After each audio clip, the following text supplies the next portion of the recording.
senang dan perasaan bahagia untuk mengikuti kegiatan diseminasi budaya positif dari pendidikan guru bergerak yang saya ikuti bersama Bunda.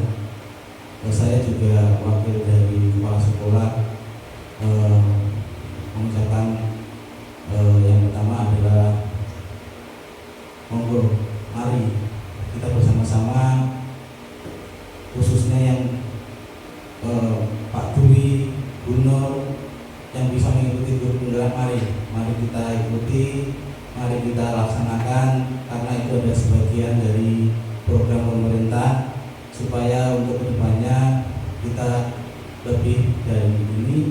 Untuk itu marilah kita bersama-sama, begitu juga nanti ditunggu untuk nanti sewaktu sudah 5 tahun kita bisa belajar dan mengikuti itu. Langsung saja deh. Sebelumnya ini tugas dari pendidikan bergerak ada diseminasi.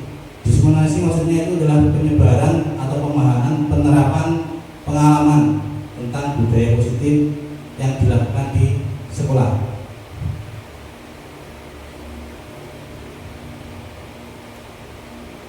Untuk motivasi adalah mari belajar bersama, berkolaborasi dan saling mendukung demi mewujudkan budaya positif di SLB Dharma Wanita Kebonsari ini.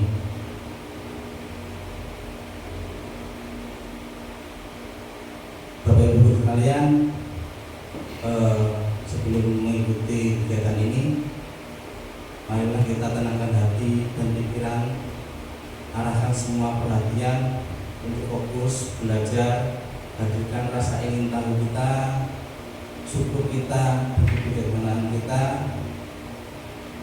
Saya beri beberapa waktu untuk merenungkan sejenak.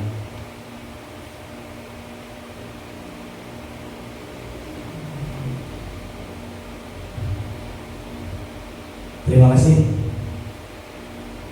Baiklah, untuk mengawali kegiatan pada pagi ini kita akan melaksanakan kegiatan permainan ya. Kalau biasa di untuk guru bergerak itu ada ice breaking. Ice breaking kali ini kita dengan cara sambung kata. Contohnya awal dan akhir adalah kata benda. Contoh, botol di atas meja. Maksudnya tahu nggih? Jadi gini aturan permainannya. Seumpama saya bilang botol di atas meja. Setelah itu kita kasih mic ke Bu Indah.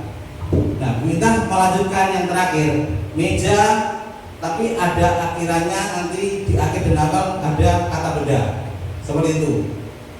Jadi setelah Bu Indah bisa dilemparkan ke siapa saja. Yang penting nanti bisa semua bisa mengikuti. Okay? Sudah siap? Mari kita berdiri sejenak ya, untuk biar lebih fresh saja. Okay?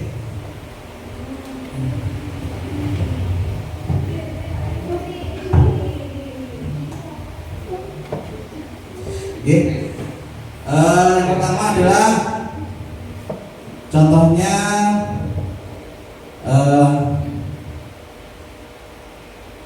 laptop di samping kursi. Kursi di dalam lemari. Ayo. Lemari di samping kursi. Ya, apa-apa. Kursi di bawah jembatan. Botol di atas meja. Jembatannya lagi, ayo fokus. Jembatan di dalam lemari. Ayo cerita bersama. Ayo. Lemari diangkut mobil. Ya, boleh. Mobil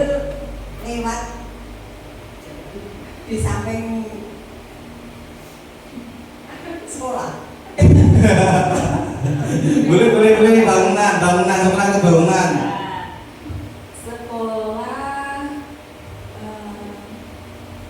Sekolah terdapat meja.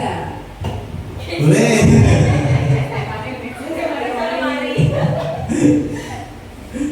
Meja di sebelah kipas angin. Terima kasih Bapak Ibu sekalian. Alhamdulillah, monggo sejenak kita duduk kembali, nggak apa-apa. Alhamdulillah, ice breaking ini adalah salah satunya untuk meningkatkan fokus kita supaya nanti pada kegiatan ini kita bisa fokus dalam pengajaran gitu. Selanjutnya untuk materi kita adalah konsep utama modul budaya positif. Yang pertama ada perubahan paradigma belajar. Yang kedua ada disiplin positif dan nilai kebajikan universal. Yang ketiga motivasi, teori motivasi, hukuman, penghargaan, restitusi. Yang keempat ada keyakinan kelas. Yang kelima ada kebutuhan dasar manusia dan dunia berkualitas. Yang keenam ada restitusi. 5 posisi kontrol guru.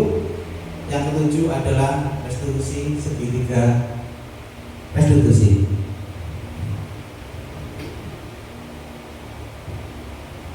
Pertanyaan tematik pada pagi hari ini, setuju atau tidak setuju?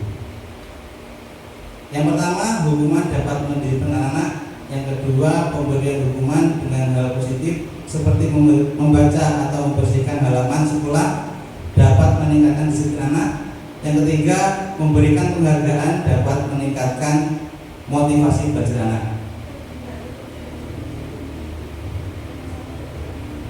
Oke, baiklah, monggo mungkin ada yang bisa mengaturkan jawabannya terkait setuju dan tidak setuju, mungkin monggo dari Bapak Ibu sekalian. Mari, mic-nya ada. Bu Putri bisa mengertinya? Tidak apa-apa, ini kita sama-sama belajar, nggak ada yang benar, nggak ada yang salah, seperti itu. Bisa berdiri, biar tidak abein.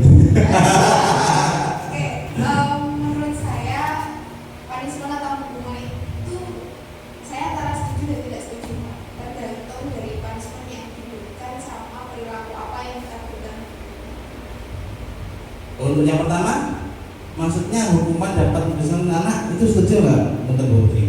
Antara setuju dan tidak setuju. Oh gitu. Alasannya? Tergantung perilakunya yang dilakukan anak. Terus misalnya kita ngajak ngobrol itu bisa atau tidak. Kalau misalnya tidak bisa, hukuman menurut saya bisa.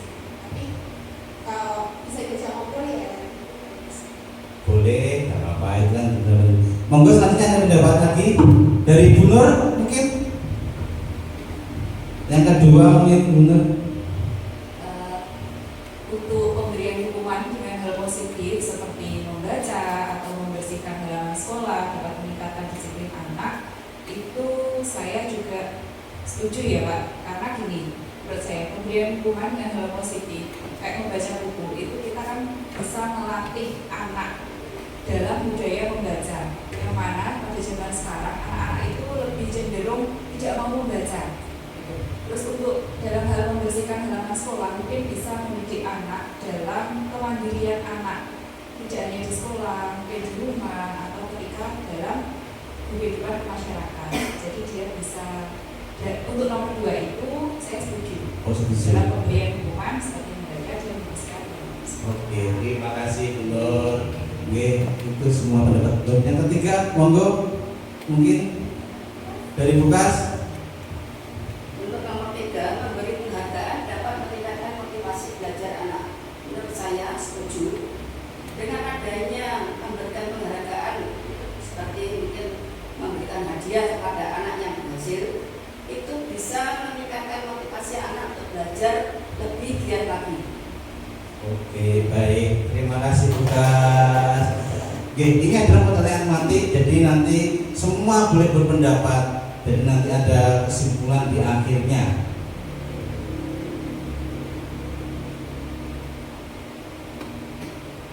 Selanjutnya kita ke tema nomor 1, pembelajaran dengan paradigma baru. Paradigma adalah model dalam teori ilmu pengetahuan. Pembelajaran dengan paradigma baru merupakan pembelajaran yang dirancang berdasarkan prinsip pembelajaran berdiferensiasi, sehingga para peserta didik belajar sesuai kebutuhannya berdasarkan tahap perkembangan sesuai dengan teori psikologi modern untuk mewujudkan profil pelajar Pancasila, yaitu profil yang ada dalam kurikulum Merdeka. Inilah profil pelajaran Pancasila yang kita kenal. Yang pertama adalah beriman bertakwa kepada Tuhan Yang Maha Esa dan berakhlak mulia. Yang kedua, berkebinekaan global. Yang ketiga, bergotong royong. Yang keempat, bernalar kritis. Yang kelima, kreatif. Dan yang keenam adalah mandiri. Elemen kunci beriman bertakwa kepada Tuhan Yang Maha Esa dan berakhlak mulia adalah akhlak beragama, akhlak pribadi, akhlak kepada manusia, akhlak kepada alam, dan akhlak bernegara. Elemen kunci untuk berkebinekaan global adalah mengenal dan menghargai budaya, kemampuan berkomunikasi interkultural dalam berinteraksi dengan sesama, refleksi dan tanggung jawab terhadap pengalaman kebinekaan. Untuk selanjutnya, elemen bergotong royong ada kolaborasi, kepedulian, dan berbagi. Kolaborasi dimaksud adalah kolaborasi antar guru, siswa maupun wali murid di dalam sekolah.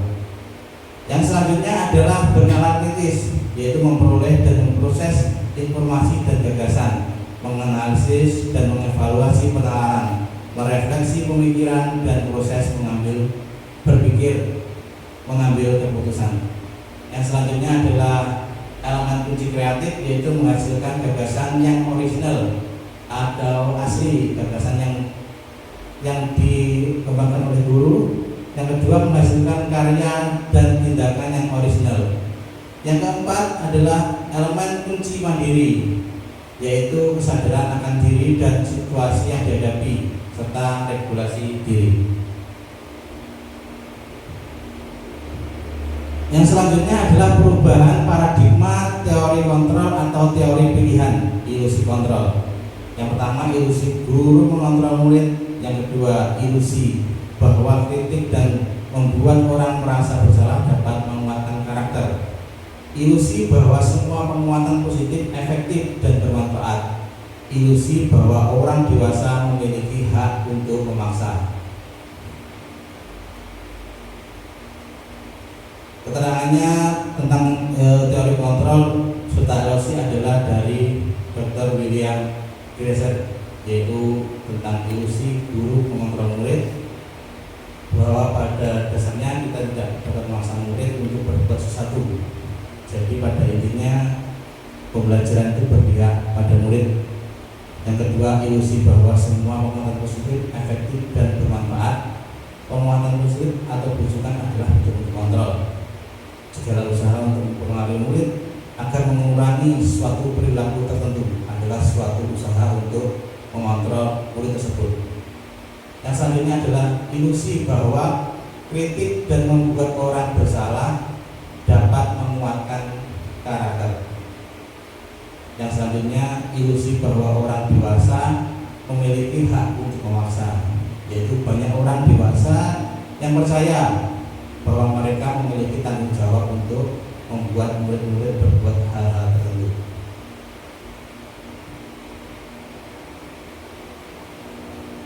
Selanjutnya, perubahan paradigma stimulus respon teori kontrol atau teori pilihan. Siapa sesungguhnya yang memiliki kontrol? Dari stimulus respon, kita mencoba mengubah orang agar berpandangan sama dengan kita berperilaku. Teori kontrolnya, kita berusaha memahami pandangan orang lain tentang dunia. Selanjutnya, perilaku buruk dilihat sebagai suatu kesalahan. Teori kontrolnya adalah semua perilaku memiliki tujuan. Orang lain bisa mengontrol saya. Teori kontrolnya adalah hanya Anda yang bisa mengontrol diri Anda. Saya bisa mengontrol orang lain. Anda tidak bisa mengontrol orang lain. Pemaksaan ada pada saat rujukan gagal. Kolaborasi dan konsensus menciptakan pilihan-pilihan baru. Yang terakhir adalah model berpikir menang atau kalah. Yang teori kontrolnya adalah model berpikir menang-menang. Maksud dari teori ini adalah untuk memahami stimulus sebenarnya kita lebih untuk mengenal diri kita sendiri, baik kita maupun orang lain, untuk mengontrol diri kita supaya tidak mungkin merendahkan orang lain seperti itu. Yang kedua ada disiplin positif dan nilai kebajikan universal.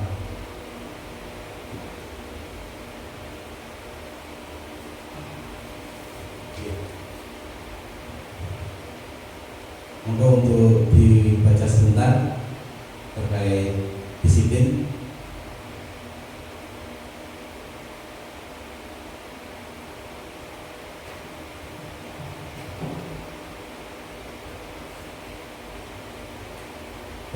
Yang perlu digarisbawahi adalah kata disiplin juga sering dihubungkan dengan hukuman.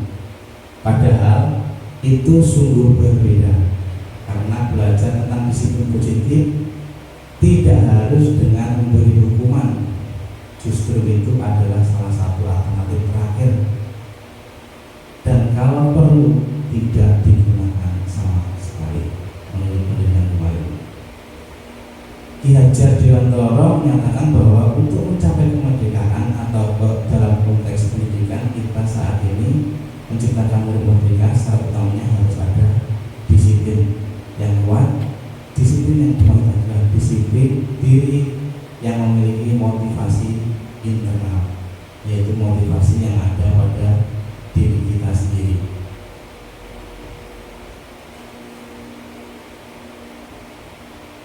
Pemikiran Ki Hajar ini sesuai dengan pandangan Diane Gosin dalam bukunya Restricting School Discipline tahun 2001.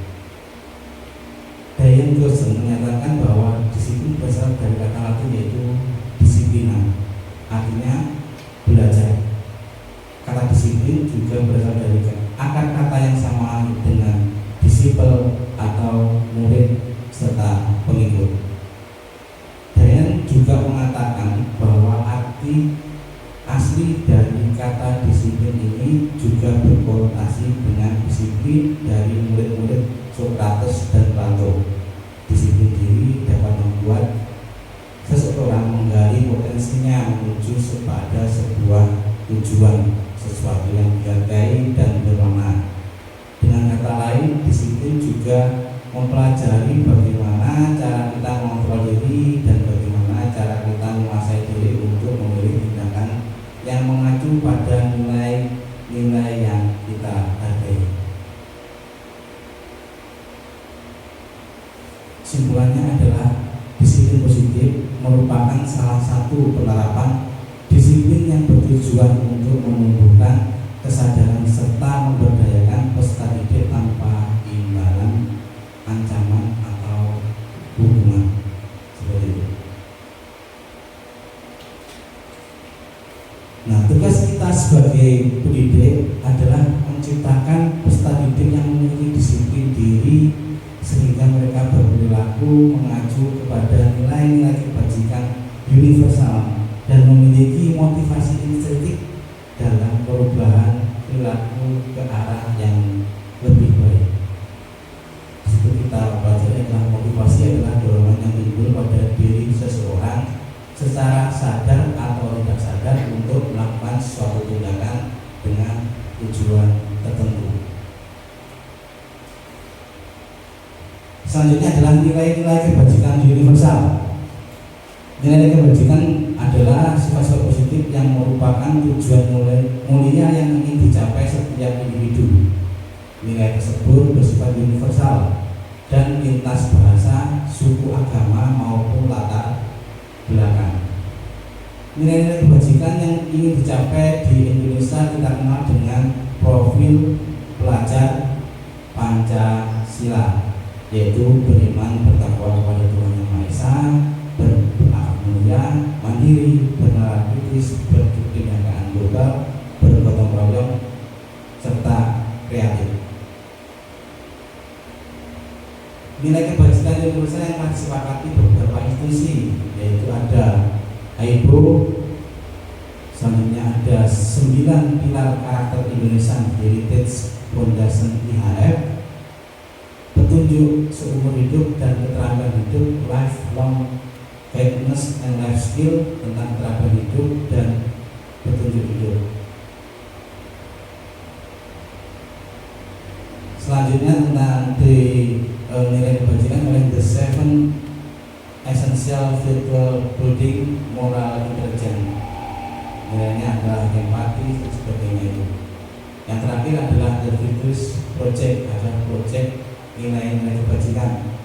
Di antaranya seperti adalah peduli, rajin, integritas, rasa hormat, tanggung jawab, pengabdian, bijaksana dan sebagainya.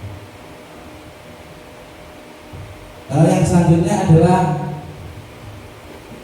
yang ketiga, kita mempelajari tentang teori motivasi, hukuman, dan penghargaan serta restitusi.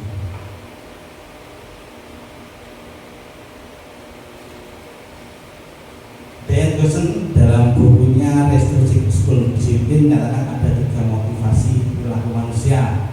Yang pertama, untuk menghindari ketidaknyamanan atau hukuman. Ini adalah tingkat terendah dari motivasi perilaku manusia. Biasanya orang yang termotivasi perilakunya untuk menghindari hukuman atau ketidaknyamanan akan bertanya, apa yang akan terjadi apabila saya tidak melakukannya? Sebenarnya mereka sedang menghindari permasalahan yang mungkin muncul dan berpengaruh pada secara fisik, fisiologis maupun tidak terpenuhnya kebutuhan mereka bila mereka tidak melakukan tindakan tersebut. Motivasi ini bersifat motivasi intrinsik atau motivasi eksternal yang berasal dari luar diri. Yang kedua adalah untuk mendapatkan imbalan atau penghargaan orang lain. Contohnya seperti itu, mereka melakukan tindakan untuk mendapatkan pujian dari orang lain menurut mereka penting, dan mereka meletakkan dalam bimbingan berkualitas. Mereka juga melakukan kegiatan untuk mendapatkan hadiah, pengakuan atau imbalan. Motivasi itu disebut dengan motivasi eksternal, yaitu motivasi dari luar diri. Untuk menjadi orang yang mereka inginkan, menghargai diri sendiri dengan nilai yang mereka percaya. Yang tersebut adalah motivasi yang akan membuat seseorang memiliki disiplin karena motivasinya berlaku bersifat internal. Jadi mereka berasal dari motivasi dalam diri kita. Ini merdeka. Menurut Ki Hajar Dewantara, merdeka itu artinya tidak hanya terlepas dari perintah, akan tetapi juga cakap buat memerintah diri. Ki Hajar Dewantara, pemikiran, konsepsi, keteladanan, sikap merdeka.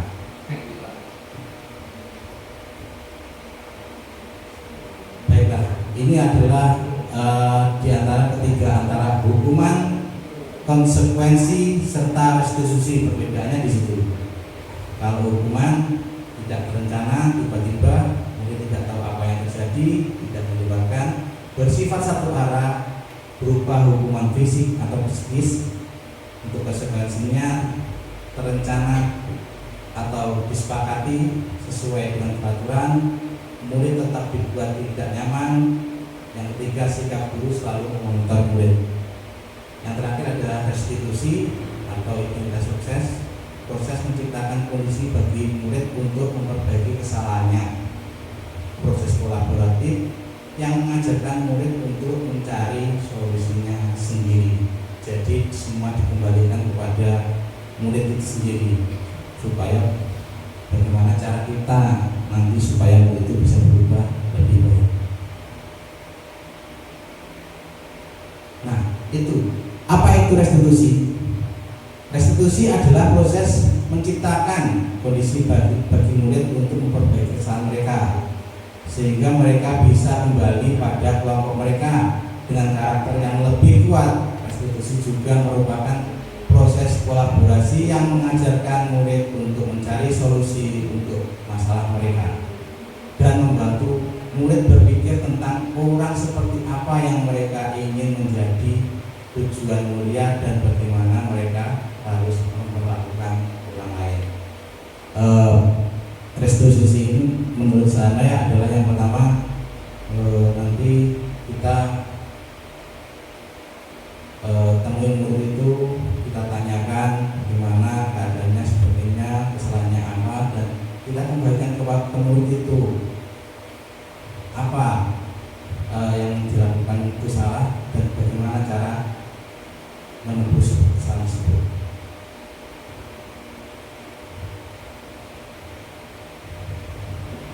Sebelumnya ada pertanyaan, sebelum ini adalah nanti ada proses kerja kelompok nih, dari ada nanti seperti itu tindakan guru, hukuman atau konsekuensi.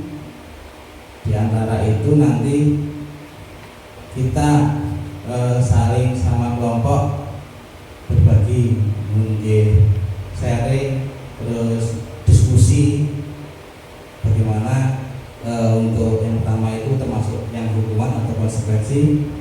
Untuk linknya, untuk penjawabnya sudah saya share di grup kelas ya. Nanti kita bagi 4 kelompok ya. Yang kelompok 1 Bu Indah dan Pak Randy, kelompok 2 Bu Putri sama Pak Dwi, kelompok 3 Bu Nur sama Bu Kas, kelompok 4 Bu Yusda sama Bu Ning. Monggo kita beri waktu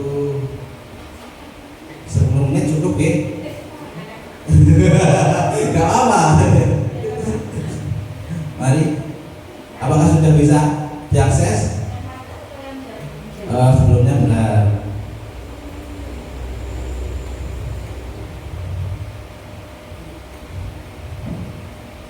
Yang ini, yang hukuman konsekuensi, padratnya.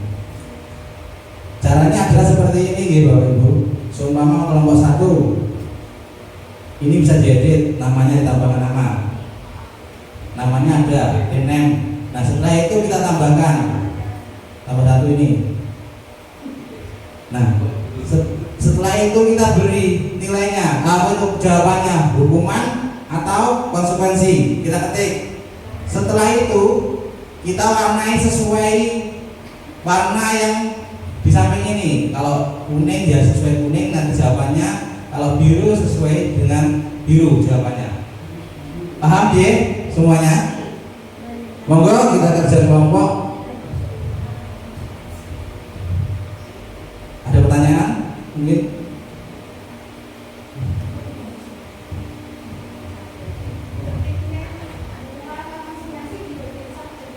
Iya benar, nggak apa-apa.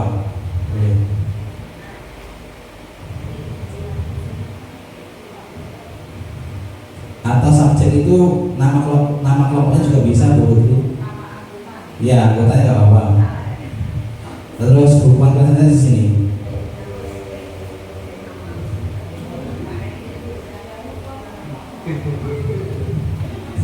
Ayo. Dalam nama yang di sini Buning, setelah ini plus ini, nah ini subjeknya nama anggotanya Buning, Bu Rizda. Nah jawabannya di uraian ini. Nah warnanya ada di sini, pilih salah satu. Kalau kuning kita pilih kuning. Pilih.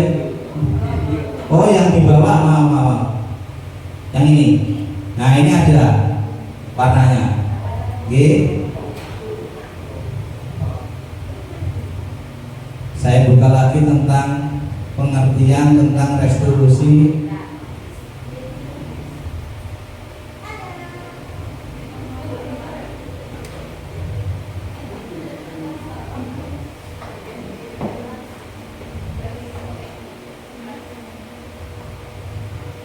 ini antara bedanya konsekuensi yaitu tentang identitas sukses dan restitusi hukuman.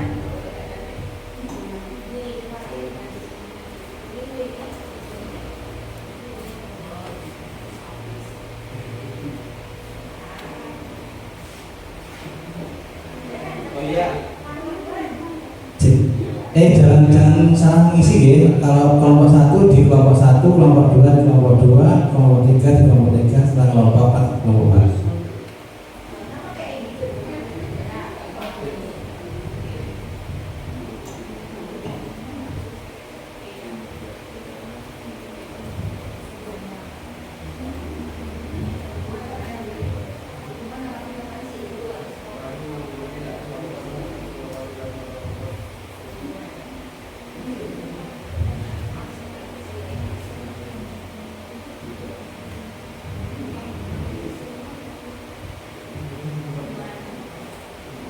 Nanti setelah selesai bisa dari perwakilan kelas untuk maju ke depan, perwakilan kelompok maju ke depan untuk memberikan hasil jawabannya setelah alasannya.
Mari kita bersama-sama ya. Jadi ini adalah salah satu hasil dari pendidikan kami waktu beberapa bulan ini. Jadi salah satunya mengambil jawaban dari Padlet, ada juga nanti dari Jempol.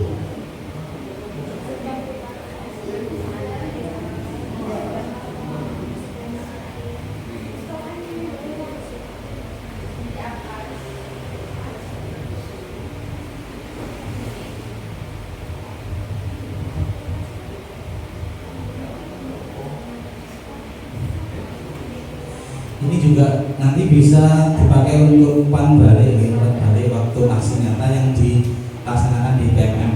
Seperti kemarin Bu Putri juga langsung untuk penerbitan sertifikat harus ada umpan balik dari guru walaupun murid. Jadi kita coba belajar bersama, nanti seumpama lainnya bisa. Kemarin saya alhamdulillah juga sudah satu terbit sertifikatnya. Jadi monggo kita nanti bersama saling mendukung.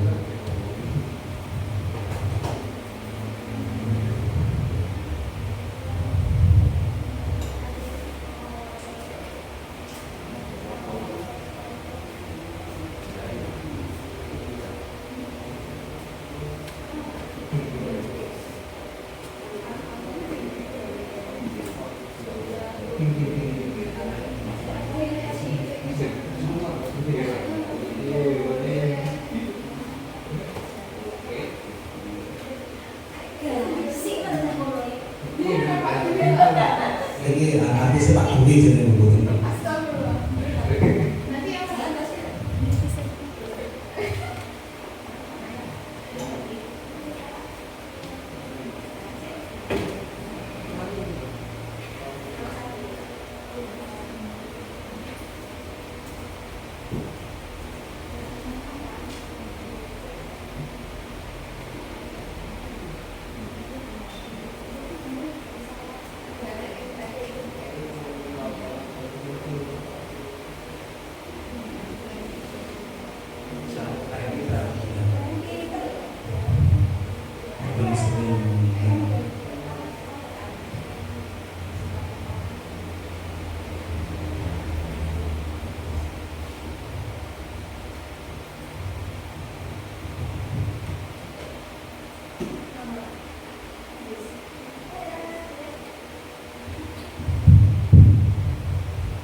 nanti di 11.4 ya sudah selesai semua. Siapa enggak? Sudah selesai. Coba kita lihat sudah selesai.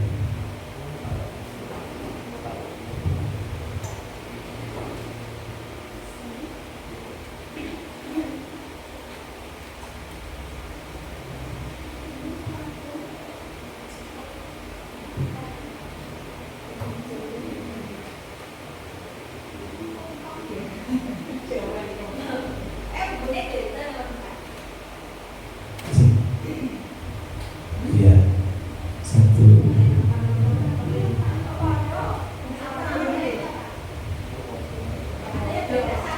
Iya, alhamdulillah kita sudah mendapatkan jawaban dari 4 kelompok ya. Monggo perwakilan dari kelompok untuk mendeskripsikan mungkin berpendapat kenapa kok hukuman, kenapa kok itu menjadi konsekuensi. Monggo perwakilan dari kelompok 1. Pak Randy. Ayo Pak Randy yo. Maju Pak Randy, maju. Yo.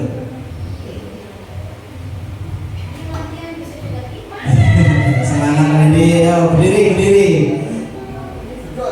Berdiri no, berdiri. Bagi saya itu adalah hukuman. Nomor berapa yang hukuman? 1. Ya, kenapa kok hukuman Pak Randy? Sangat 100 kali. Baik, nomor 2.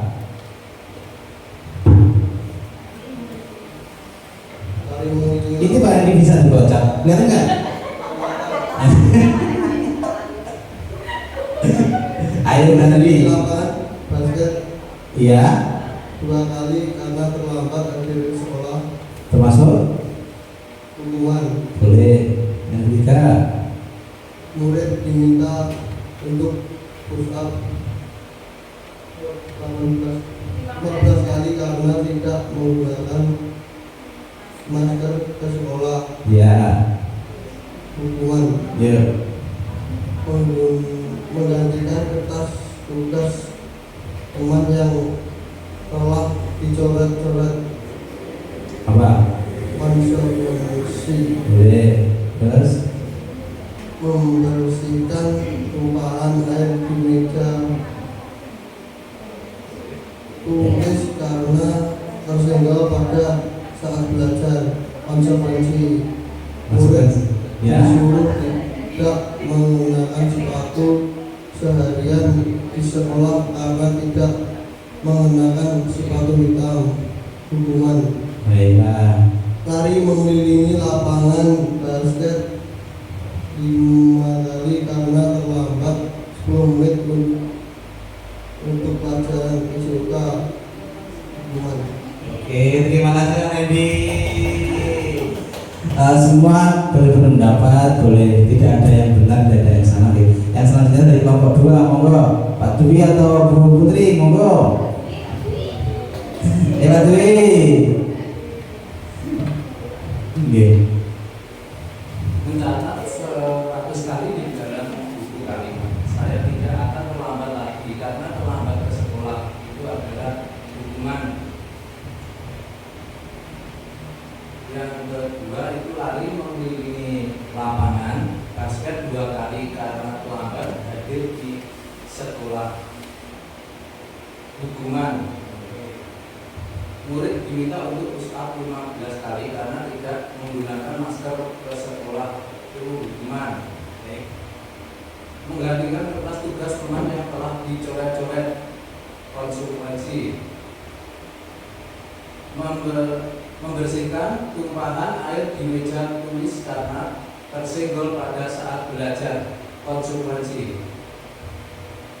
Murid disuruh untuk tidak menggunakan sepatu seharian di sekolah karena tidak mengenakan sepatu hitam. Konsekuensi. Lari mengelilingi lapangan basket 2 kali karena terlambat 10 menit untuk pelajaran PJOK. Hukuman. Terima kasih dari Murtim nih, ya Ruki. Pak Dwi. Yang selanjutnya dari kelompoknya Buning ya, Buning Burija, monggo Burija. Burija Buning tenang. Bu Putri untuk dokumentasinya atau Pak Adwi tadi belum foto gitu. Oke, Mencatat baru sekali di dalam buku kalimat, saya tidak akan terlambat lagi karena terlambat ke sekolah. Di kelompok saya dan ini termasuk hubungan. Untuk lari mengelilingi lapangan basket 2 kali karena terlambat hadir di sekolah juga termasuk hubungan. Murid diminta untuk push up 15 kali karena tidak menggunakan masker ke sekolah juga termasuk hubungan. Dan menggantikan kertas tugas teman yang telah dicoret-coret itu termasuk konsekuensi. Dan membersihkan tumpahan air di meja tulis karena tersenggol pada saat belajar juga termasuk konsekuensi. Murid disuruh untuk tidak mengenakan sepatu seharian di sekolah karena tidak mengenakan sepatu hitam. Karena tadi saya salah membaca Pak.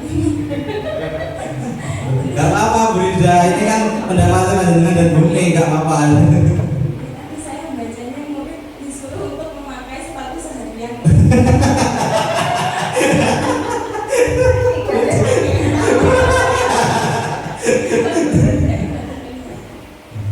Jadi saya memilih konsekuensi. Boleh, nggak apa-apa. Lari mengelilingi lapangan basket 2 kali karena terlambat 10 menit untuk pelajaran PJOK termasuk hukuman. Oke, siap. Terakhir dari Bu Mei, Bu Nur dan Bu Kas.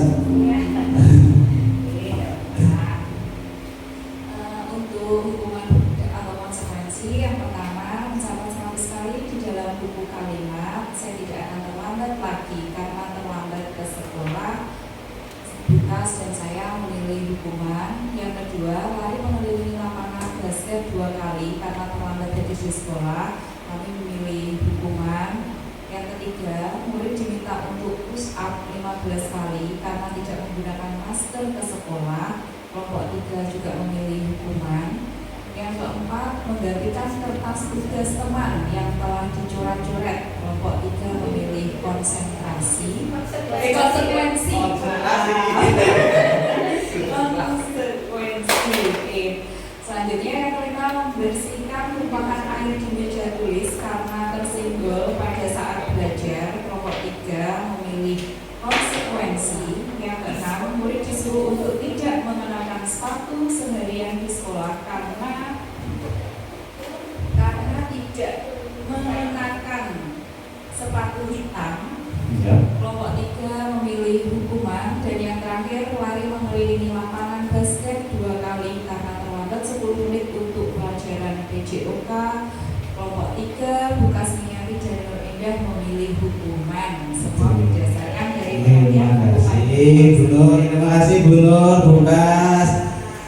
Begitulah, terima kasih untuk hasil kerjanya. Dari di antara jawaban yang telah dijawab dari kelompok, mungkin ada yang bisa menyimpulkan antara hukuman dan atau konsekuensi itu seperti apa ya? Mungkin salah satu dari perwakilan, monggo. Kalau sesuai dengan tadi, kalau menggantikan kertas itu kita ke konsekuensi. Kalau kita lari itu namanya hukuman. Berdiri Pak Randy. Bagi saya kalau hukuman itu peraturan yang tertulis di sekolah, kalau konsekuensi itu perorangan tinggal gurunya. Tinggal gurunya yang memutuskan. Oh begitu, berarti konsekuensi itu sama-sama di sekolah, cuma Tertulis sama tidak tertulis. Oke, boleh lagi makanya Pak Randy. Mungkin ada pendapat dari lain.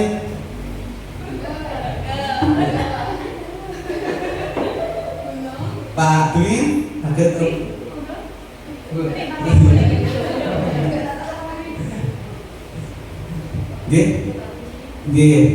coba kita nanti akan buka kuncinya kita. Gak ada yang benar gak salah seperti itu. Tapi dari sana jadi kita harus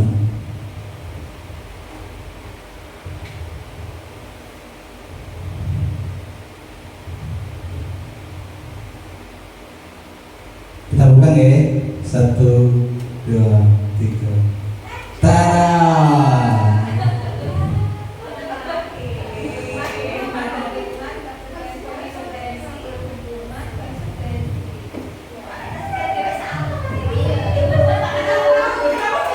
Halo, Bapak Puri.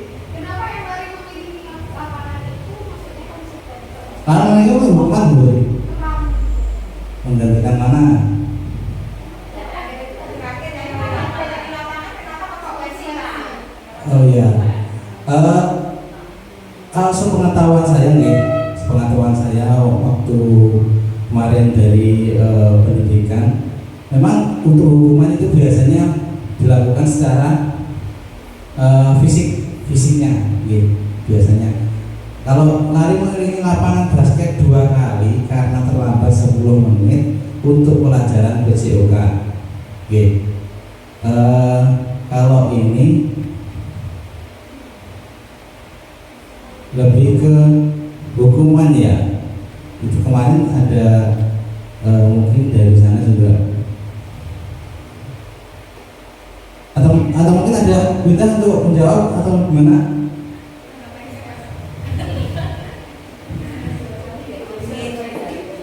Terima kasih. Karena saya satu kelompok dengan Pak Randy, jadi pemikiran saya sama seperti Pak Randy. Jadi kenapa konsekuensi? Karena konsekuensi itu sifatnya spontan.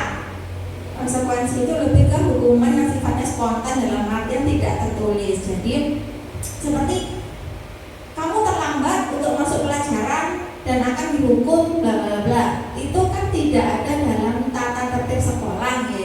Kecuali kalau terlambat masuk ke sekolah begitu ada hukumannya. Tapi kalau terlambat masuk ke kelas mapel PJOK, kelas biologi, kelas fisika dan sebagainya itu tidak tertulis dalam tata tertib. Jadi itulah kenapa kok kunci mengatakan bahwa itu konsekuensi. Jadi memang lari mengelilingi lapangan basket karena terlambat masuk kelas PJOK itu sifatnya tidak tertulis. Terima kasih. Oke, terima kasih Bu Indah. Jadi begini, kalau menurut saya memang seperti itu. Jadi hukuman itu dibuat oleh sekolah. Kalau konsekuensi itu biasanya digunakan seperti yang kita akan pelajari nanti, seperti keyakinan kelas. Jadi lebih ke kelasnya masing-masing atau mata pelajarannya masing-masing di situ. Jadi kalau nomor 1 itu peraturan sekolah, yang nomor 5, yang nomor 1, 2, 3, 4, 5, 7 itu kenapa kok konsekuensi itu? Karena di PJOK-nya, jadi mata pelajarannya. Gitu. Terima kasih Bapak Ibu. Saya lanjut ya. Yang selanjutnya tentang keyakinan kelas. Keyakinan kelas merupakan sebuah nilai-nilai kebajikan universal. Jadi nilai-nilai kebajikan yang saya paparkan depan tadi nanti juga ikut di sini. Yang telah disepakati secara tersirat dan tersurat lepas dari adanya latar belakang suku, negara, bahasa maupun juga agama. Keyakinan kelas dibuat secara bersama-sama dengan seluruh siswa yang mempunyai nilai-nilai kebajikan yang dapat dipercaya. Mengapa tidak bertahan saja? Mengapa harus keyakinan kelas? Itu jawabannya. Karena untuk mendukung motivasi intrinsik kembali ke nilai-nilai keyakinan lebih menggerakkan seseorang dibandingkan mengikuti serangkaian peraturan-peraturan. Jadi keyakinan kelas itu adalah keyakinan yang disepakati bersama sesuai dengan kelasnya masing-masing. Pembentukan keyakinan kelas yang pertama adalah bersifat abstrak berupa pernyataan universal, dibuat dalam pernyataan positif sedikit saja agar mudah diingat, sesuai dengan kondisi kelas dan sesuai sekolah sehingga mudah diterapkan. Yang selanjutnya, semua warga sekolah, warga kelas dilibatkan dalam membuat keyakinan kelas. Tujuannya adalah yang pertama mewujudkan merdeka belajar pada anak Yang kedua, mewujudkan disiplin positif kepada anak. Yang ketiga adalah membentuk karakter yang positif pada anak. Yang keempat adalah menunjukkan adanya semangat belajar kepada anak.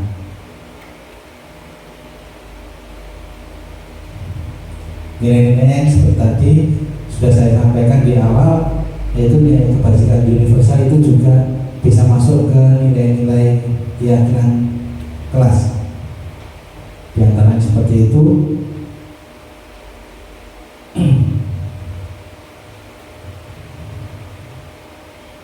Nilai-nilai seperti itu yang lima-limanya. Dan sekarang kita kerjakan soal lagi. Tetap berkelompok atau pribadi, berkelompok saja sih, supaya waktunya juga lebih. Mari kita buka di grup WA, ada jambul Dwi itu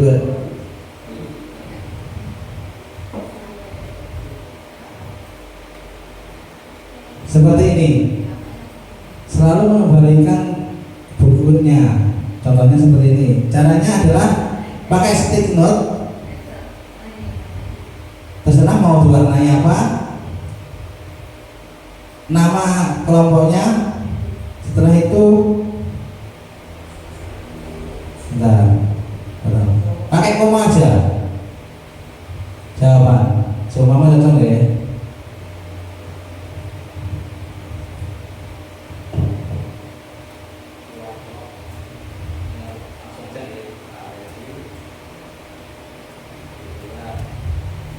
Koma aja, jawabannya apa? Selalu kembalikan tempatnya, berarti masuk ke mulai tanggung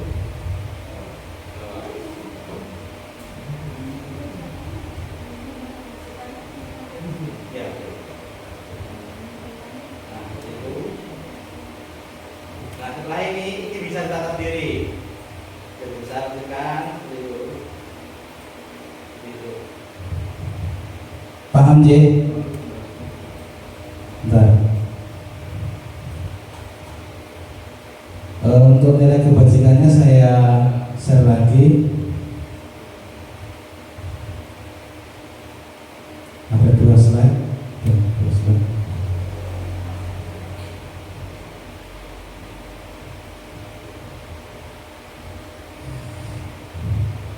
Ini di antara yang dapat dipercaya ciptaan Tuhan seperti itu. Paham J? Ada yang tanyakan?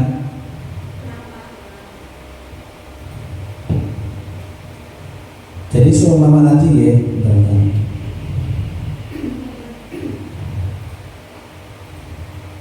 yang pertama, selalu kembalikan buku ke tempatnya. Itu adalah yang satunya adalah nilainya bisa masuk ke nilai tanggung jawab. Contohnya seperti itu. Lalu yang kedua, ini sampai dilarang menghormati, mengganggu orang lain. Itu masuknya kemana? Maksudnya menghormati orang lain. Ada nggak di situ? Terus seperti itu. Boleh lebih dari 1 jawabannya. Hadir di sekolah 15 menit sebelum pembelajaran dimulai. Itu bisa masuk. Ini bisa membuat rasa hormat seperti itu. Terus ini bisa rajin seperti itu. Oke. Ada yang tanyakan?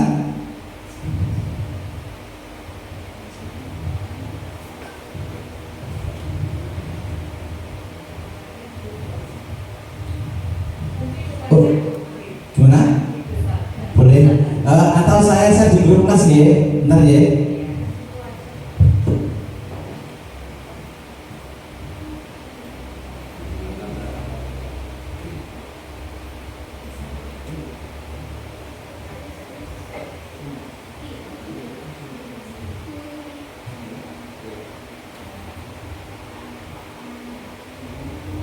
Ini ya.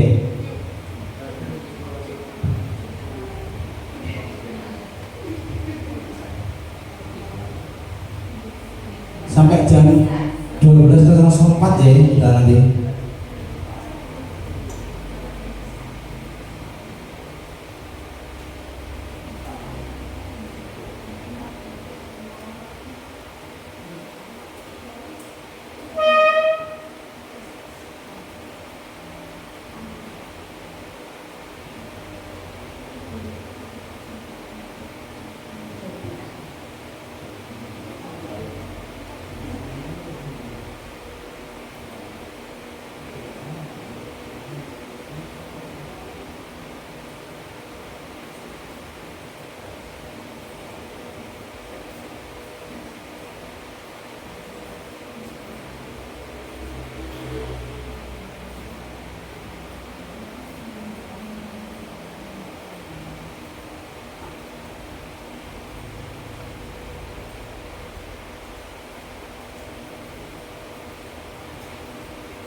Gimana? Sambut ya? Sudah?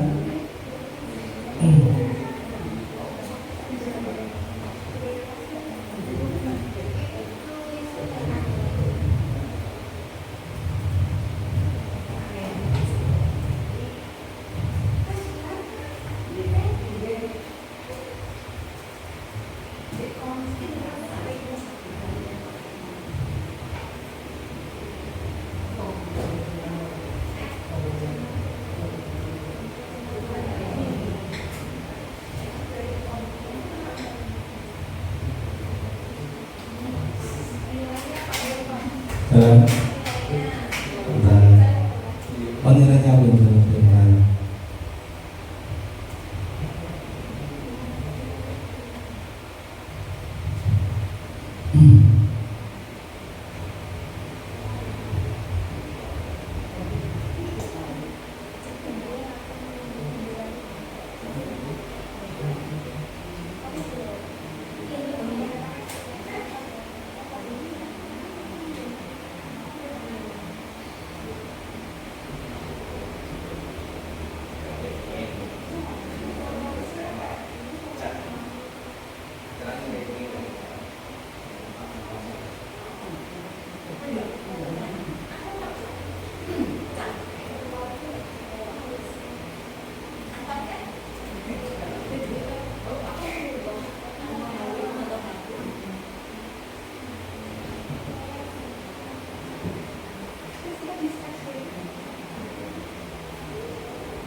Monggo kang sambi jajane. Sampun? Berangkat tuh, oke Bu Nur, siap, santai. Oke.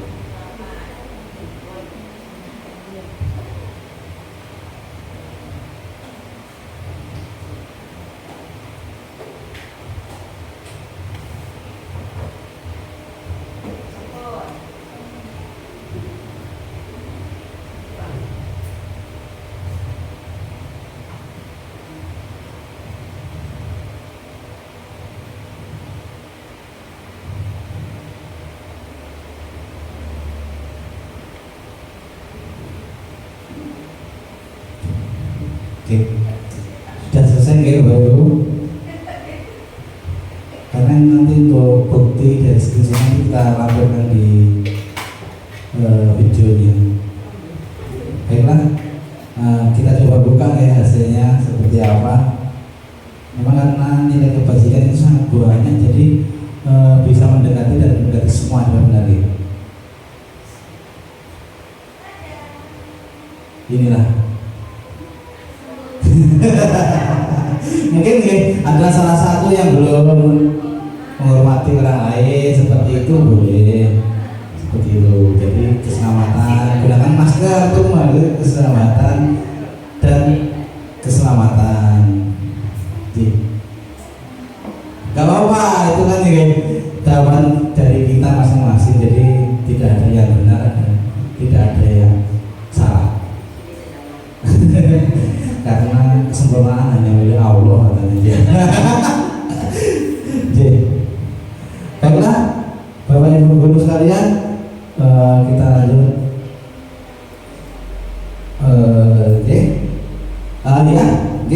Selanjutnya karena mungkin saya juga materi sampai 34.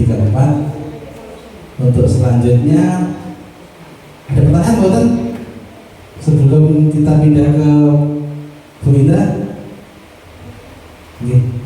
kalau tidak ada presentasi saya akhiri ini, selanjutnya kepada Bu Indra saya persilakan.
Lagi-lagi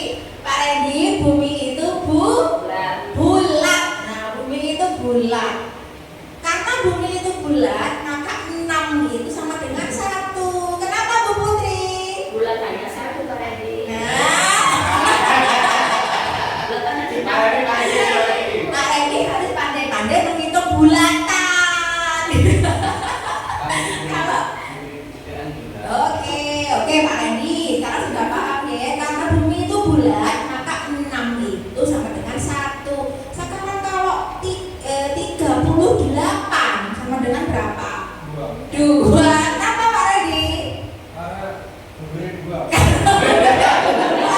Betul lah, begitu caranya. Karena bumi itu bulat. Nah, sudah cukup ya sedikitnya, kita membersihkan waktu, jadi langsung masuk ke materi berikutnya.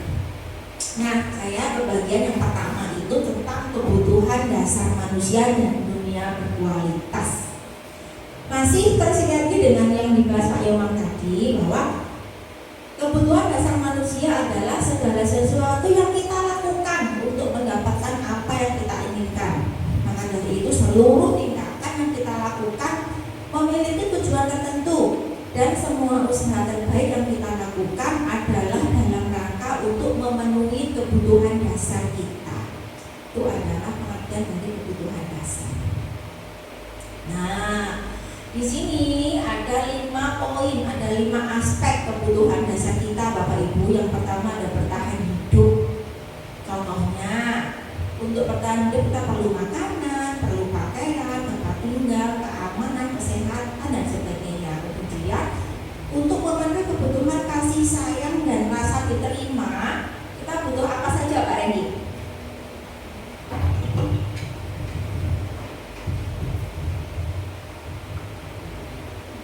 Ada rasa diterima, dipedulikan, mic-nya Pak Randy pakai mic, berbagi, kerjasama, menjadi Rasa diterima, dipedulikan, berbagi, bekerjasama, menjadi bagian dalam kelompok. betul, itu adalah kebutuhan kasih sayang dan rasa diterima. Kemudian untuk kebutuhan dasar penguasaan, ada harga diri, keinginan untuk dianggap, ingin berprestasi, diakui dan didengar. Dan untuk kebutuhan kebebasan ada apa? Betul? Bisa dibantu kebutuhan kebebasan ada apa saja? Untuk kebutuhan kebebasan, kita membutuhkan mandiri, memilih pilihan, mencoba hal baru, serta mampu mengendalikan arah dirinya. Oke, terima kasih. Yang terakhir ada kebutuhan hidup akan kesenangan. Nah, yang kesenangan ini bisa jadi kita dapatkan dari bermain, dari humor, bercanda, dari antusias dan tertawa. Nah, ini awalan Bapak Ibu, di mana implementasi yang ada di lapangan yang kita hadapi sehari-hari, bahwasanya seorang murid yang tidak begitu berhasil secara akademik, kemungkinan kebutuhan akan penguasaannya tidak terpenuhi di sekolah. Oleh karena itu, mungkin dia akan mencoba untuk memenuhi kebutuhan akan penguasaannya dengan mencoba mengatur orang lain di lapangan bermain, atau bahkan bisa jadi menyakiti mereka secara fisik. Nah, ini banyak sekali kita temui di kelas kita ya. Kemudian sebagai guru, kita dapat melibatkannya dalam kegiatan yang memberi peluang murid tersebut membuat pencapaian yang berarti. Karena apa Bapak Ibu? Karena seorang yang tidak merasa diterima oleh teman-temannya, kebutuhannya akan kasih sayang dan rasa diterima tidak terpenuhi. Oleh karena itu, dia mungkin akan memiliki satu teman dan memisahkan diri yang lain. Dan hal ini kita tidak bisa terus-menerus membiarkannya, karena konsep 5 kebutuhan dasar manusia tadi tidak hanya berlaku bagi orang dewasa, tapi juga berlaku pada anak-anak atau murid-murid, dan juga pada guru, pada tenaga pendidikan, dan semua warga sekolah.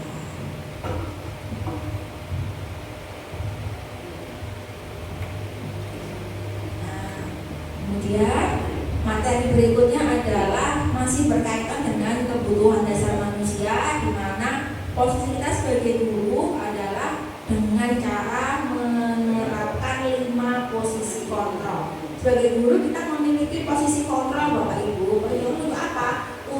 Bukan untuk mengendalikan murid, tapi untuk membentuk murid, untuk memfasilitasi murid, untuk lebih memotivasi murid untuk memenuhi kebutuhan dasarnya yang tadi. Nah, di antara 5 posisi kontrol tadi, yang pertama yang sering kita lihat adalah kita itu kadang sebagai penghukum. Nah, kadang juga kita bisa sebagai pembuat rasa bersalah, atau kita juga sebagai memantau.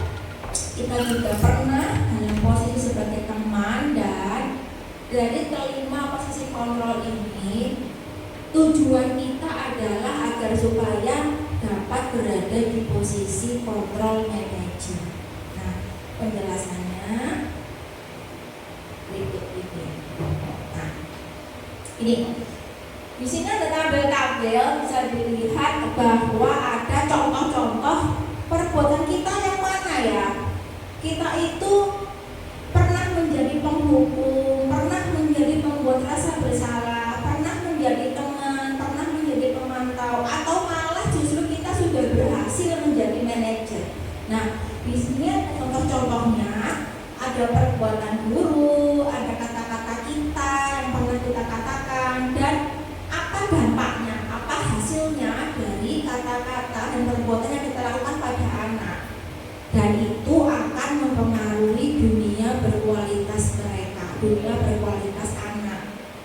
Nah, dimana kalau kita sebagai penghukum, kita akan meletakkan posisi diri kita di luar dunia berkualitas anak. Kita tidak bisa masuk ke dunia berkualitas anak karena kita sebagai penghukum. Dan ketika kita sebagai pembuat rasa bersalah pada dunia berkualitas anak, kita juga akan berada di dalam dunia berkualitas murid. Nah, tapi apabila kita menempatkan diri sebagai posisi teman bagi anak-anak, maka murid akan meletakkan guru sebagai orang yang sangat penting dalam dunia berkualitas mereka. Dan apabila kita berada dalam posisi pemantau, murid akan meletakkan peraturan, hukum, dan guru dalam dunia berkualitas dalam kondisi yang sejajar sama.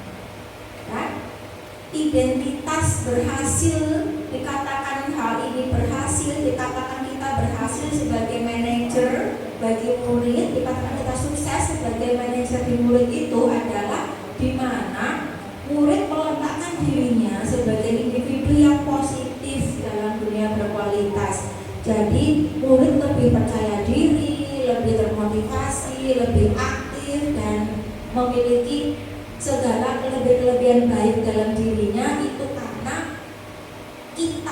kita yang membentuk mereka, karena kita telah berhasil dalam posisi kontrol sebagai manajer di kelas. Nah, kemudian ini ada contoh penerapan 5 posisi kontrol guru. Ada suatu kasus di mana seorang siswa tidak memakai atribut lengkap saat upacara bendera. Kalau kita sebagai penghukum, kita pasti bilang hormat pada bendera selama 1 jam. Nah, seperti itu. Tapi kalau kita sebagai pembuat bersalah, kita akan lontar kata-kata berapa kali Bapak Ibu harus kasih tahu kamu ini selalu saja mengecewakan Bapak dan Ibu. Seperti itu. Itu contoh-contoh bahwa kita adalah sebagai pembuat rasa bersalah. Nah, kemudian ada lagi posisi kita sebagai teman. Dalam posisi sebagai teman, biasanya kita lebih lemah lembut, lebih lunak ke anak. Padahal ini tentang peraturan, tentang regulasi, tentang tata tertib, tentang keadaan kelas. Biasanya kita lebih lunak. Ayo toh, manut sama Bapak Ibu, tolong ya sekali ini aja. Tapi ya sudah, nggak apa-apa, lain kali jangan gini lagi ya. Nah, kadang seperti itu posisi kita apabila sebagai teman. Kalau kita sebagai pemantau, biasanya kita akan mengatakan, kamu ini kan sudah melanggar peraturan sekolah, kamu tahu nggak konsekuensinya?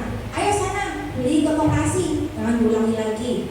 Nah, itu kalau kita berada dalam posisi pemantau. Dan dari keempat posisi ini, Bapak Ibu ada yang setuju nggak?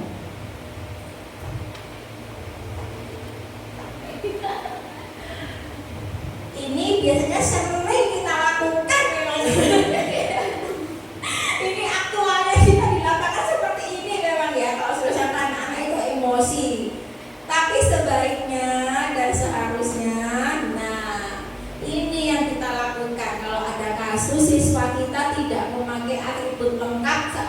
upacara bendera, seharusnya kita itu menempatkan diri sebagai manajer dengan cara bagaimana? Misalnya, Habibi, kamu tahu nggak kesalahanmu? Ya Bu, itu pakai topi. Nah, sekarang gimana caranya kamu memperbaiki kesalahanmu? Itu misalnya. Jadi tawarkan alternatif pada murid. Jadi awalnya gali dulu. Kenapa sih kamu kok sampai melanggar? Apa yang kamu langgar? Setelah dia tahu kesalahan dia, setelah Habibie tahu kesalahannya, tugas kita adalah bagaimana Habibie bisa bertanggung jawab atas kesalahan yang dia lakukan dengan cara sekarang bagaimana kamu memperbaiki kesalahanmu. Dalam Ini saya bicara kepada anak-anak. Oke. Anak-anak kita sering tidak mau mengakui kesalahan. Ya, Betul. bagaimana? Nah, ini nah gini bekas memang ya.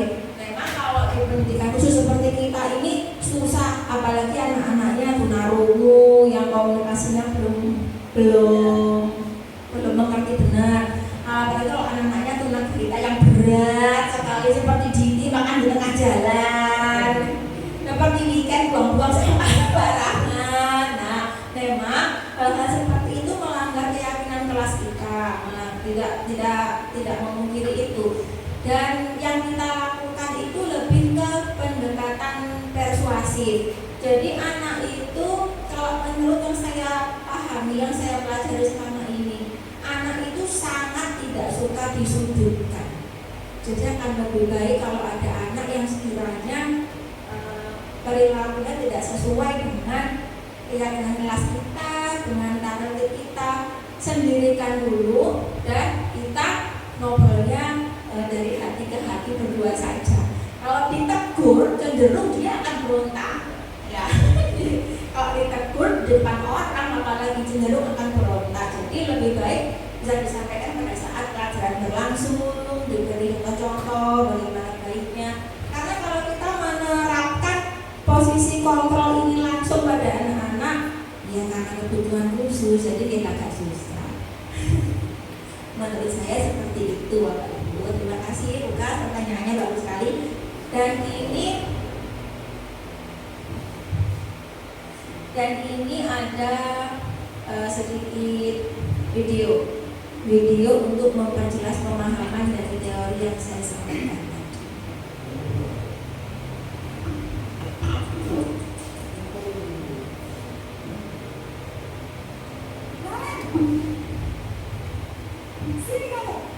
Nah, ini posisi ibu guru sebagai penghukum seperti ini.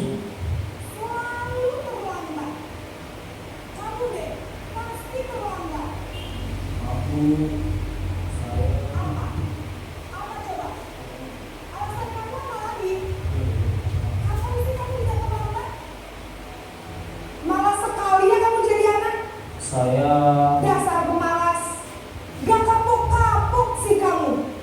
Sudah berapa kali terlambat? Sana, kamu keliling lapangan basket 2 kali. Kenapa saya harus ke lapangan basket, Bu? Kenapa? Kamu mau lagi, Bu? Berani-beraninya jawab. Sudah terlambat, masih berani jawab pula. Sekarang, keliling lapangan basket 5 kali sekalian. Biar kapok. Cepat. Pergi sana ke lapangan basket.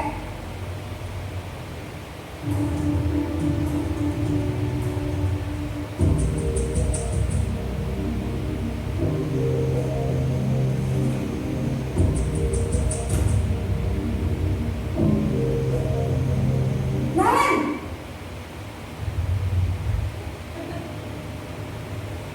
Selamat pagi, Bu.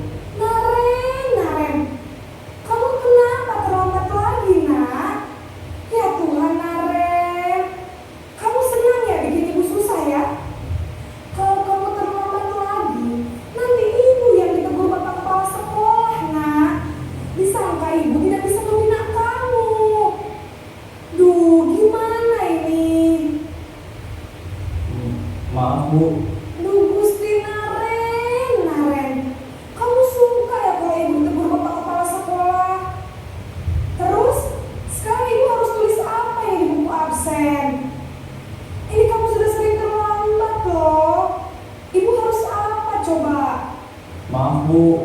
Maaf sekali. Ya sudah, lain kali jangan bikin ibu susah lagi ya nak ya. Ibu tidak akan kuat lagi kalau kamu begini terus. Bisa jantungan kalau ibu ditegur bapak kepala sekolah. Sana cepat kelas. Maaf ya Bu. Maaf sekali. Posisi pembuat rasa bersalah berbicara dengan nada tenang.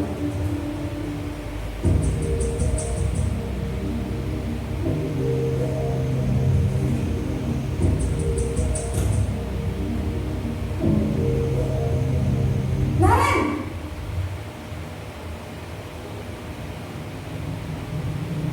Selamat pagi Bu. wah sudah jam berapa ini nak? Terlambat lagi ya sayang. Iya Bu, habis ibu saya lupa membangunkan saya Bu. Kamu malah menyalahkan ibu kamu. Kamu bukannya anak yang larinya paling kencang. Kok terlambat sih? Iya Bu, saya memang lambat bangun tadi. Jadi biarpun saya lari kencang, tetap gak kekejar Bu. Ya sudah sana. Nanti lain kali larinya lebih kencang lagi ya. Biar gak terlambat lagi. Bikin senang ibu. Demi ibu. Bisa kan? Bisa lah Bu. Ya sudah sana masuk kelas. Ibu beresin urusan absen kamu. Kamu ini ada-ada saja.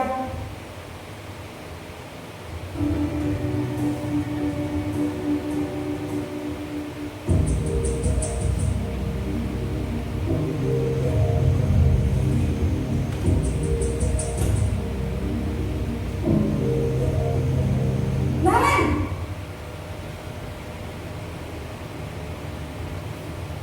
Selamat pagi Bu. Naren, apa peraturan sekolah kita tentang jam berapa kita harus masuk sekolah, nak? Kita harus di sekolah jam 7 Bu. Iya betul, sekarang sudah jam 7.20. Naren sudah tahu konsekuensinya jika terlambat hadir. Paham Bu, saya harus tinggal kelas pas jam istirahat selama 20 menit. Iya benar, konsekuensinya demikian. Jadi nanti jam 9.30 pas istirahat, kamu harus tinggal di kelas, kerjakan tugas tambahan untuk ketertinggalan kamu, ya? Baik Bu.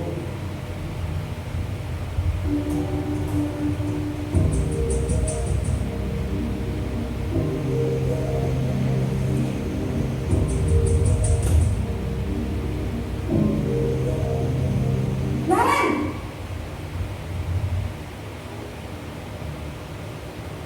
Selamat pagi Bu. Selamat pagi Naren. Maaf Bu, saya terlambat. Iya, sekolah masuknya jam 7, sekarang sudah jam 7.20. Jadi sekarang bagaimana ini Naren? Maaf Bu, saya lupa setel alarm saya semalam. Baiklah, menurut kamu, keyakinan sekolah yang mana yang perlu kamu tingkatkan? Menghargai diri sendiri dan orang lain mungkin ya Bu. Setuju. Jadi, apakah Naren meyakini prinsip saling menghormati tersebut? Iya Bu, saya meyakininya. Apakah Naren bersedia memperbaiki masalah keterlambatan ini? Bersedia Bu. Bagaimana kamu akan perbaiki masalah keterlambatan ini? Saya akan coba untuk tidak lupa menyetel alarm saya Bu. Baik, kalau Naren lupa menyetel alarm di rumah, ada orang yang kira-kira bisa bantu mengingatkan tidak? Ada Bu, kakak saya, Kak Emma. Ada lagi selain Kak Emma? Selain Kak Emma, ada ibu saya. Baik, jadi yang mengingatkan Naren adalah Kak Emma dan ibu kamu ya? Kira-kira akan mulai setel alarm kapan nih Naren? Setelah pulang sekolah, akan segera saya lakukan. Baik, jadi Naren akan setel alarm untuk bangun besok pagi dan akan diingatkan oleh kakak dan ibunda Naren ya. Ada lagi yang mungkin perlu dilakukan Naren agar tidak terlambat bangun lagi? Tidak ada Bu. Baik Naren, terima kasih untuk kerjasama kamu. Sekarang kamu perlu kembali ke kelas untuk belajar. Baik Bu, terima kasih.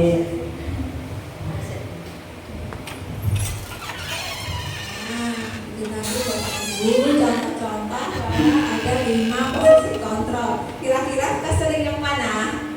Yang jadi teman gitu, biasanya sering merayu-rayu,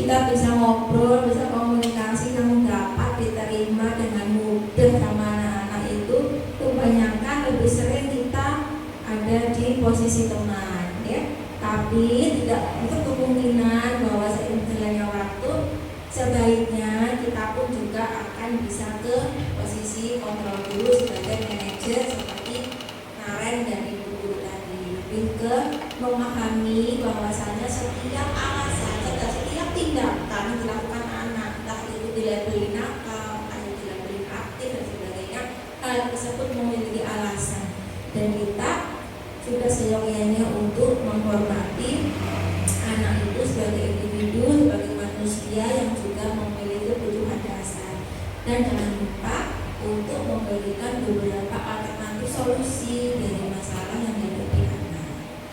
Nah, kemudian materi yang berikutnya adalah tentang restitusi, yaitu segitiga restitusi. Nah, tadi materi restitusi sudah disampaikan oleh Pak Yoma dan giliran saya adalah mengerucutkan dari restitusi tadi menjadi sebuah segitiga.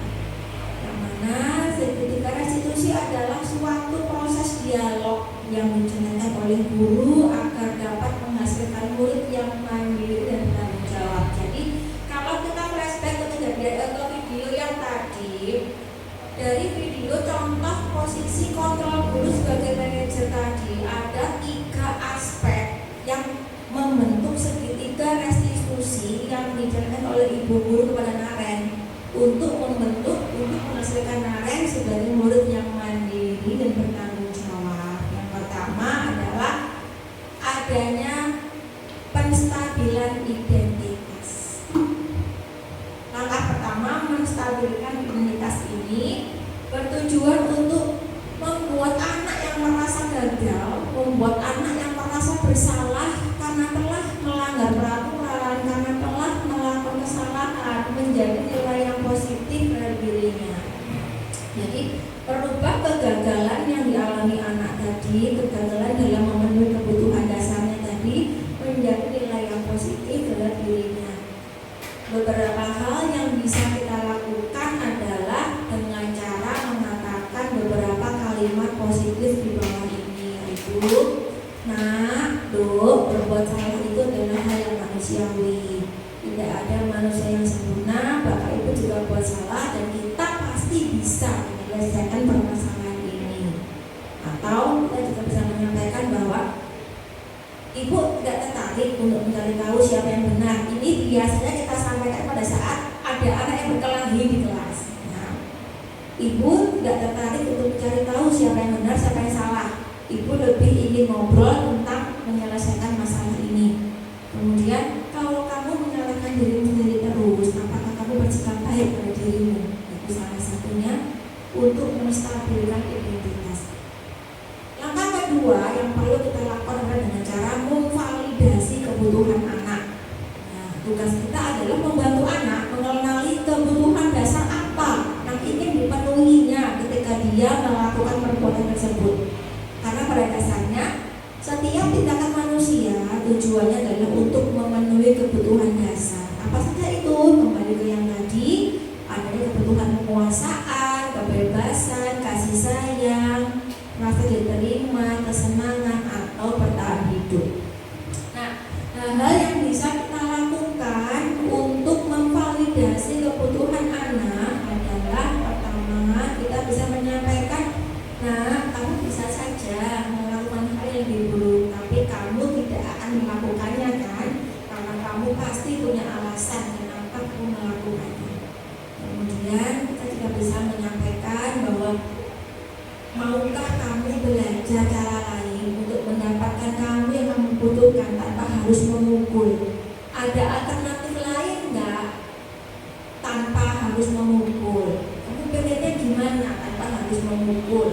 Itu contohnya untuk menghadapi anak yang berkelahi.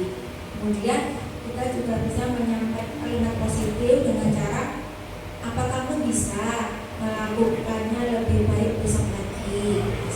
Itu untuk memvalidasi kebutuhan dasar anak. Dan yang terakhir, setelah kita melakukan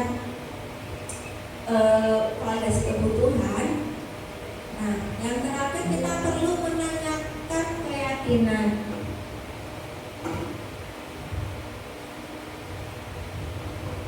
Di mana anak akan melihat kesalahannya dan dihubungkan dengan norma sosial dan nilai-nilai yang mendasari manusia berinteraksi dengan orang lain. Dalam menanyakan keyakinan ini, kita bisa sampaikan bahwa tanyakan pada anak apa yang kita percaya di sekolah kita. Kemudian nilai-nilai universal apa, nilai-nilai kebaikan apa yang telah kita sepakati dalam meyakinkan kelas. Kemudian kita juga bisa menggunakan pertanyaan romantik seperti kelas yang ideal itu menurut kamu seperti apa sih? Terus kamu ingin jadi anak seperti apa? Dengan melakukan hal itu, kamu ingin jadi orang seperti apa? Itu contoh.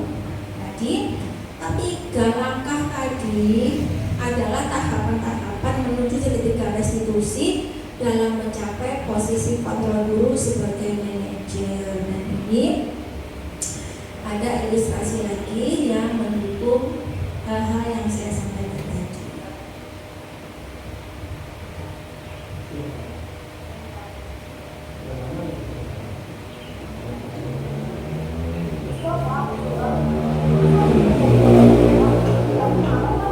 Aku balik ke TK di kelas.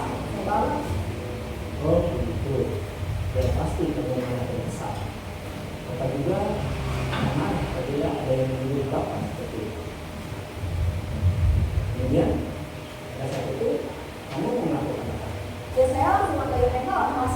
Baru saya buka dia yang mengalis. Oh begitu. Pasti kamu melakukan seperti itu karena suatu alasan tertentu. Iyalah, saya biasa aja pak. Ya saya bela diri lah. Pasti saya diterima. Ya wajar lah. Pertahankan harga itu sesuatu yang penting. Mungkin kamu tidak bisa berbicara lagi. Ini masalah. Iya pak. Mungkin saya masih bersalah dan hanya mengucap saja. Dan dulu padahal saya pasti bela diri lah. Ya pasti ya. Tapi kamu memilih kepekaan dan sabar. Kamu memilih untuk tidak berbuat lebih parah lagi. Nah, sekarang coba kita lihat lagi. Tindakan kamu yang minta-minta PK di kelas. Tindakan kamu itu kira-kira sesuai dengan keyakinan kelas atau prinsip apa juga? Enggak pak. Capek pak, belum kenal. Jadi keyakinan untuk prinsip mana yang perlu sesuai dengan keinginan kamu? Ya, saya sebenarnya sangat menghargai orang lain. Mungkin saat itu saya menjadi emosi. Jadi tidak memberikan sesuatu. Kamu meyakini tidak? Menghargai orang lain itu penting buat kamu. Yakin lah pak. Iya, setuju. Kita harus saling menghargai. Namun ada juga keyakinan yang disepakati yang perlu kita jalankan. Apabila kita sedang marah, kan? Ya, saya bisa lebih proaktif. Saya ini sendiri. Saya bisa lebih sabar. Kira-kira kamu bersedia memperbaiki masalah ini tidak? Sedia pak. Kalau kamu memperbaiki masalah ini, kamu akan menjadi orang seperti apa? Saya menjadi orang yang bertanggung jawab kan ya pak. Dan yang tidak proaktif. Ya, menurut kamu bagaimana rasanya menjadi orang seperti itu? Ya nyaman lah. Bangga bisa bersabar dan mandiri. Baiklah kalau begitu. Yuk kita pilihkan bagaimana memperbaiki masalah ini.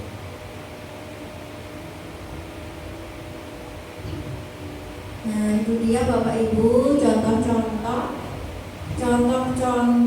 segitiga restitusi, 3 langkah segitiga restitusi yang saya sampaikan tadi yang diilustrasikan dalam sebuah video.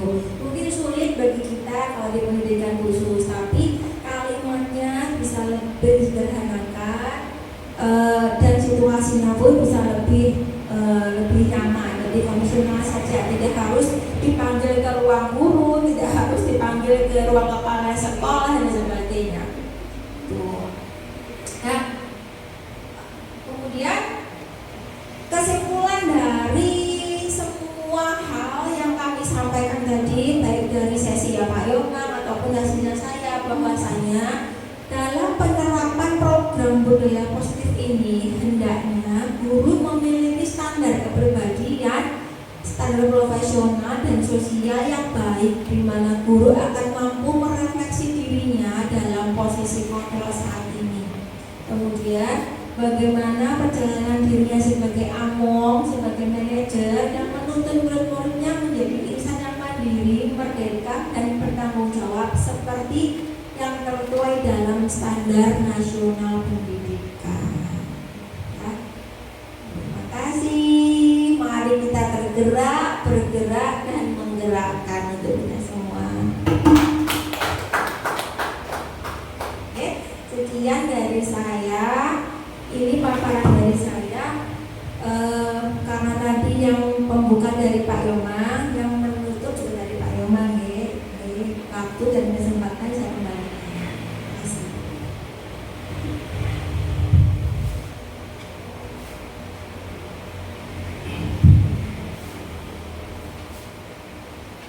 Baiklah, terima kasih Bu Ida atas paparan materinya, sangat luar biasa. Semoga nanti ya luar biasa lah.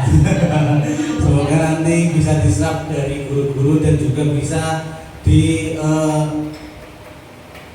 dipraktekkan dalam kegiatan belajar mengajar kita. Jadi yang terpenting di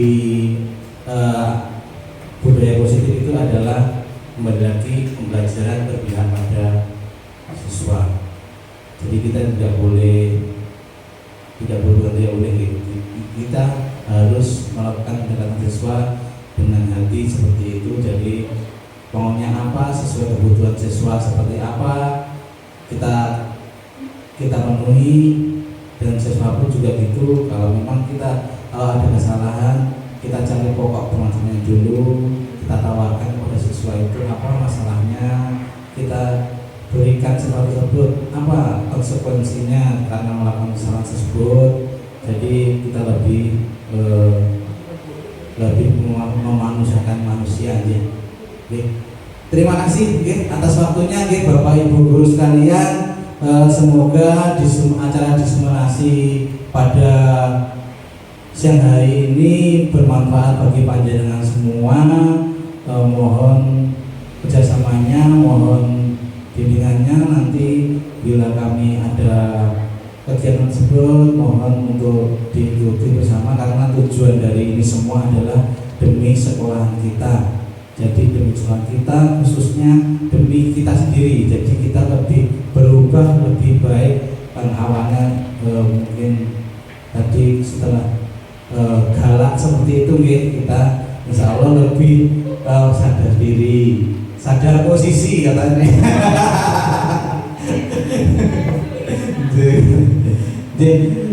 Terima kasih atas waktunya.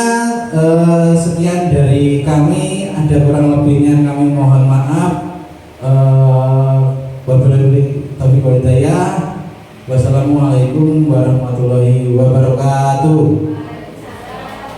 Terima kasih semuanya Bapak Ibu.